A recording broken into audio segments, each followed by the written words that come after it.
अस्सलाम वालेकुम दोस्तों, की हाल चाल है। मैं थोड़ा मेज़बान मोहम्मद शाह तो तुम देख रहे हो अपना यूट्यूब चैनल सुपर टीवी। लुडर मंडी आए हैं और चेक कर सकते हो, बड़ी दूर तक है मंडी है माशाल्लाह, बड़ी बड़ी मंडी है। ऐसे तरह आगे ट्रक जो नज़र आ रहे ट्रकों तो काफ़ी अगे है इस तो फिर इस साइड में बहुत ज़्यादा वड्डी है और ये हिस्से है, यानी कि एक साइड से जड़े गाइयाँ सूइयां हुई, एक साइड से फ्रीजना ने मुख्तलिफ हिस्से ने लैदा लैदा सहीवाल का हिस्सा लैदा, झोटियां का लैदा तो बकरियां का लैदा। चलते हैं मंडी, देखते हैं रेट शेट, लाइक कॉमेंट शेयर ये तो बिल्कुल लाजमी किया करो। तो बाकी देखते हैं की सूरत हाल, वीडियो एंड तक देखा करो। बड़िया चीज़ा ऐसिया होंदियां जिहड़ियां एंड तक अच्छे तो अच्छी चीज़ होंदी है, जानवर भी सेल वाले होंदे आ, लेकिन बड़े सारे दोस्त जोड़े अद्धी देखणगे देख के छड्ड दिंदे है जी। लुडर मंडी दे विच बड़े दोस्त कहते हैं कि मझां की वीडियो बनाओ, मझां की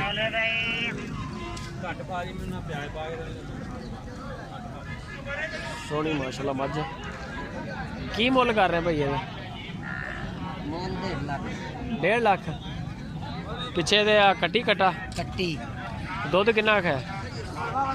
4 एक टाइम फाड़ छाड़ के 4 सेरे से एक टाइम। अच्छा, 4 सेर एक टाइम का, 4 सेर एक टाइम का। माशाल्लाह चंगी मझ है जी। 1.5 लाख रुपया पूरी फोटो है, सोहनी सोहनी मझ है। आ गई जी लुडर मंडी के शानदार झोटियां माशाल्लाह। मंडिया झोटियां की वड्डी मंडी है। बाबा जी की मुल कर रहे हैं? 90,000 रुपया। मूहों किन्नी है? मूहों किन्नी दोंदी? इधर हो जाओ माड़े, मूहों दोंदी है। नवी हो जाएगी कदों तक?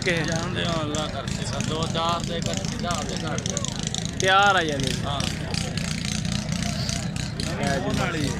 तैयार है, जवान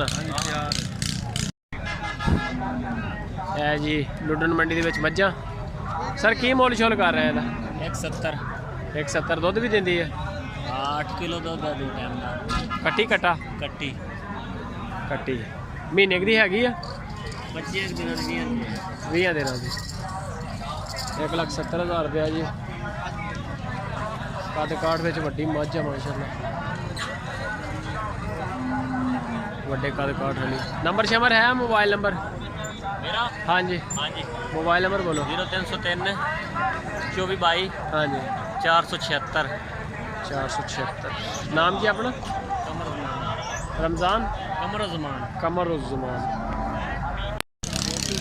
जी लुडन मंडी के झोटियां बड़े सारे दोस्तों की फरमाइश है, नीली दी झोटियां।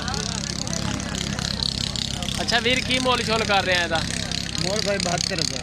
72,000। उम्र कितनी का है जी? उम्र 2 साल। दोंदी है खीरी है? दोंदी है। नवी कदों तक होएगी? तैयार आ यानी है जी माशाल्लाह। सोहनी झोटी खूबसूरत, छोटे छोटे सिंग है जी। लुडन मंडी के मझां इस तरह का माल होंदा लुडन मंडी के मझां का। अगर जेकर किसी वीर ने लैनियां होण ते आइडिया हो रहा। जोड़ी खड़ी माशाल्लाह। की मोल कर रहे हैं वीरे? की मोल कर रहे हैं? 160। दो का कि एक का? उरली का 1,60,000 है। पिछे कट्टी कट्टा कट्टा दुध किन्ना? 9 किलो 2 टाइम का 9 किलो। तो परली का की मुल? 75,000। 75,000 रुपया।